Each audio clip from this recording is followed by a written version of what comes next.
Bon, aujourd'hui on va parler d'un mec qui a son nom sur tous les ponts, toutes les rues, et probablement sur ton manuel d'histoire qui te sert de cale-pied. Non, ce n'est pas un rappeur marseillais, c'est Napoléon. Le gars faisait 1,68 m, ce qui est honnête pour l'époque, calmez-vous sur les blagues de taille. Mais dans sa tête, il faisait la taille de la Tour Eiffel avant même qu'elle n'existe. On va voir comment un petit Corse avec un accent bizarre a fini par dominer l'Europe juste parce qu'il n'avait aucun chill. Tout commence avec la Révolution. C'est le chaos total à Paris, c'est littéralement Battle Royale. Napoléon, lui, c'est le stagiaire que personne n'attendait. Il arrive, il voit le bazar et il se dit « Tiens, et si je prenais le contrôle du pays ? Juste pour dépanner, hein ?» Il gagne des batailles en Italie avec des soldats qui n'avaient même pas de chaussures. Le mec a réussi à vendre une guerre comme s'il vendait une formation de crypto-monnaie sur Instagram. Le gars décide de devenir empereur. Mais attention, pas n'importe comment. Il invite le pape à Paris juste pour lui mettre un vu.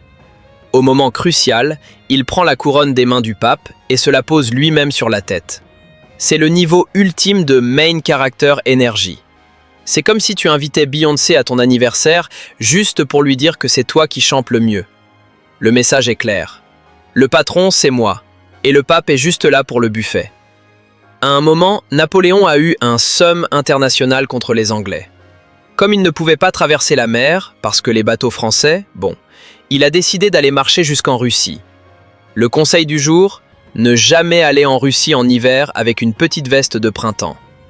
Résultat, une retraite catastrophique. Les soldats avaient tellement froid qu'ils regrettaient l'invention de la neige. C'est le moment où la hype a commencé à redescendre sévère. Alors oui, il a un peu ravagé l'Europe, mais il nous a laissé le code civil, les lycées et le baccalauréat. Oui, vous pouvez l'insulter pour ça chaque mois de juin.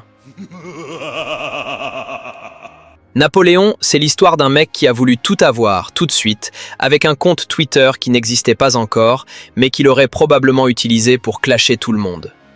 Il a fini sur une île perdue au milieu de l'Atlantique, sans Wi-Fi, à regretter d'avoir voulu conquérir Moscou.